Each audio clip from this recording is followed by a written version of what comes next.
আসসালামু আলাইকুম। নিয়মিত ফজরে জাগার 4টি উপায়। সুবহে সাদিকে প্রশান্ত ভোর মিনারার চূড়া থেকে ভেসে আসছে মুয়াজ্জিনের সুললিত কণ্ঠের আজান। বাতাসে প্রতিধ্বনিত হচ্ছে পবিত্র বাক্য আশহাদু আল্লা ইলাহা ইল্লাল্লাহ। চাদর মুড়ি দিয়ে শুয়ে আছেন আপনি, এর মধ্যে বেশ কয়েকবার অ্যালার্মটা বেজে উঠেছে এবং প্রতিবারই ঘুমে ডুলুডুলু চোখে আপনি সেটাকে বন্ধ করে দিচ্ছেন। শেষমেশ সবগুলো অ্যালার্ম টার্ন অফ করে নিশ্চিন্তে চোখ বুঝলেন আপনি। শান্তির ঘুম। জানালা খুলে ভোরের চিকচিকি কড়া রোদে বিছানায় এসে পড়তেই আপনার ঘুম ভাঙল। বালিশের নিচ থেকে ফোন হাতে নিয়ে দেখেন বেলা তখন 8টা বাজে। আফসোস আর আক্ষেপ নিয়ে মনে বিড়বিড় আওড়ালেন, আহারে, আজকের ফজরের সালাতটা মিস হয়ে গেল। এভাবে কি কাটছে প্রতিটা সকাল? প্রতিটা সুবহে সাদিকে বাইরের ভোরের হিমশীতল বাতাসে গা জুড়ানো সৌভাগ্য থেকে আপনি কি বঞ্চিত হচ্ছেন? ফজরের সালাতে জাগবার জন্য আপনি কি তীব্র সংগ্রাম করতে হয়?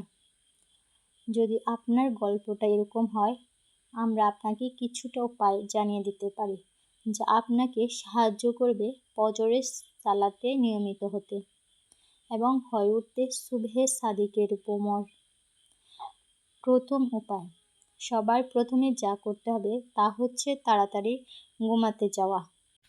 বিশ্বাস করুন আর না করুন, ফজরের সালাতের জন্য জাগতে পারা এবং ফজরের সালাত আপনি কতখানি খুশবুর সাথে আদায় করতে পারছেন তা অনেকখানি নির্ভর করে রাতে আপনি কখন ঘুমাচ্ছেন তার উপর। আপনি যদি রাত জাগা ফাঁকি হন, তাহলে আপনার ক্ষেত্রে ভোরের সুবহে সাদিক না দেখতে পাওয়ার সম্ভাবনা বেশি। যে কাজগুলো আপনি রাত জেগে করেন, হতে পারে পড়াশোনা, অ্যাসাইনমেন্ট, জরুরি কোনো মিটিং অথবা অন্য যে কোনো কাজ, সেগুলোকে ফজরের পর শিডিউল করে ফেলুন। এতে করে সময়ের বারাকা পাওয়া যাবে। ফজরের সালাত মিস হবে না, পর্যাপ্ত ঘুম হবে, সর্বোপরি আপনার দিনটা অত্যন্ত প্রোডাক্টিভ কাটবে। ঘুমিয়ে যাওয়ার আগে দুটো কাজ আপনাকে করতে হবে। ফজরে জাগার জন্য মনে মনে নিয়ত যথা সংকল্প করতে হবে। 2. রাতের জিকির ও দোয়াগুলো ধীরে স্থিরে করে ফেলা। এই দুটো কাজ করা গেলে ফজরে জাগার জন্য আপনার মনে বেশ অন্যরকম এক উদ্দীপনা কাজ করবে। কখনোই ভুল করে ফজরের অ্যালার্ম দিয়ে মোবাইল কিংবা অ্যালার্ম ঘড়ি বিছানার কাছাকাছি রাখবেন না। ফজরের অ্যালার্ম বন্ধ করে আপনি বারবার ঘুমিয়ে পড়েন কেন জানেন? অ্যালার্ম বেজে ওঠা মাত্র আপনার হাত ফোনের নাগাল পেয়ে যায়।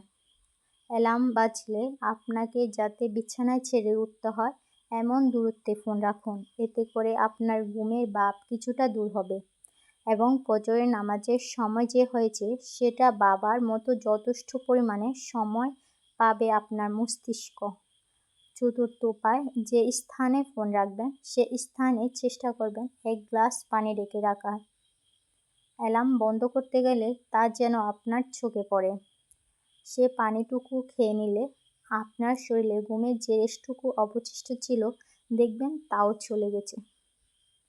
এই 4টা উপায় নিশ্চিত করতে পারলে আপনি দেখবেন আগামীকাল থেকে আপনি ফজরের সালাতে নিয়মিত হতে শুরু করেছেন ইনশাআল্লাহ। ভিডিওটি ভালো লাগলে লাইক ও কমেন্টস করে পাশে থাকবেন।